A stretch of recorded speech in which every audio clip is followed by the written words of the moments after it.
شروع کرتا ہوں اللہ تعالیٰ کے نام سے جو بڑا مہربان نہایت رحم والا ہے۔ حضرت حارثہ بن وہب خزائی رضی اللہ تعالیٰ عنہ کہتے ہیں کہ میں نے نبی اکرم صلی اللہ علیہ وآلہ وسلم کو فرماتے ہوئے سنا، کیا میں تمہیں جنتیوں کے بارے میں نہ بتاؤں؟ ہر کمزور حال آدمی جسے لوگ حقیر سمجھیں، اگر وہ اللہ کی قسم کھائے تو اللہ اسے پوری کر دے۔ کیا میں تمہیں جہنمیوں کے بارے میں نہ بتاؤں؟ ہر سرکش، بخیل اور متکبر جہنم میں جائے گا۔ حضرت ابو ہریرہ رضی اللہ تعالیٰ عنہ کہتے ہیں کہ رسول اللہ صلی اللہ علیہ وآلہ وسلم نے فرمایا، میں نے جہنم جیسی کوئی چیز نہیں دیکھی جس سے بھاگنے والے سو رہے ہیں، اور جنت جیسی کوئی چیز نہیں دیکھی جس کے طلب کرنے والے سو رہے ہیں۔ حضرت عبداللہ بن مسعود رضی اللہ تعالیٰ عنہ کہتے ہیں کہ رسول اللہ صلی اللہ علیہ وآلہ وسلم نے فرمایا، جہنم سے سب سے آخر میں نکلنے والے آدمی کو میں جانتا ہوں۔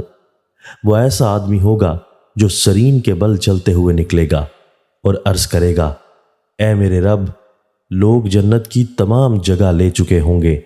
آپ نے فرمایا، اس سے کہا جائے گا، چلو جنت میں داخل ہو جاؤ۔ آپ نے فرمایا، وہ داخل ہونے کے لیے جائے گا، جنت کو اس حال میں پائے گا کہ لوگ تمام جگہ لے چکے ہیں۔ وہ واپس آ کر عرض کرے گا، اے میرے رب، لوگ تمام جگہ لے چکے ہیں۔ آپ نے فرمایا، اس سے کہا جائے گا، کیا وہ دن یاد ہیں جن میں دنیا کے اندر تھے؟ وہ کہے گا، ہاں۔ اس سے کہا جائے گا، آرزو کرو۔ آپ نے فرمایا، وہ آرزو کرے گا۔ اس سے کہا جائے گا، تمہارے لیے وہ تمام چیزیں جس کی تم نے آرزو کی ہے اور دنیا کے 10 گنا ہے۔ آپ نے فرمایا، وہ کہے گا، اے باری تعالیٰ، آپ مذاق کر رہے ہیں، حالانکہ آپ مالک ہیں۔ ابن مسعود کہتے ہیں، میں نے رسول اللہ صلی اللہ علیہ وآلہ وسلم کو ہنستے دیکھا، حتیٰ کہ آپ کے اندرونی کے دانت نظر آنے لگے۔ وضاحت: یہ ادنا ترین جنتی کا حال ہے کہ اسے جنت کی نعمتیں اور دیگر چیزیں اتنی تعداد میں ملیں گی کہ وہ دنیا کی 10 گنا ہوں گی۔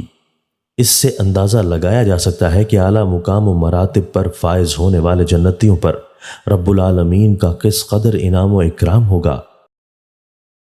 دوستو، اللہ تعالی ہمیں ان احادیث مبارکہ پر عمل کرنے اور اپنی زندگیوں کو سنوارنے کی توفیق عطا فرمائے۔